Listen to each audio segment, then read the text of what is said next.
TennisCricket.in, India's first tennis ball cricket website.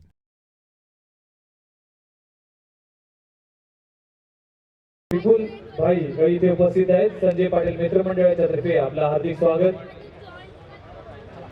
खरोखरच कौतुक विपुल सत्रा साहेब इथे उपस्थित आहे. त्यांचा इथे यथोचित सन्मान होत आहे. आणि इथे पुन्हा रिवर्स मारण्याचा प्रयत्न होता आणि पुन्हा सांगितलं होतं की या गोलंदाज फक्त 2 बोटाच्या साहाय्याने टायसन असा गोलंदाज होता. कारण पहिल्या 25 वर्ष एमआर बॉलचं क्रिकेट होतं कुणाल प्रदीप, पूर्णपणे टायसनला एक फोटो आहे आणि त्याच्या साहाय्याने तो गोलंदाज. आणि वैद्यला ऋषी वैद्यला हा अपेक्षित भेट आहे. पुढला चेंडू लेफ्ट हँड राऊंड आणि हलक्या त्याने स्वीप केलाय शिरोण्याला आणि इथे मात्र झेल सुटलाय. 100 घडून तर बळी मिळत होता.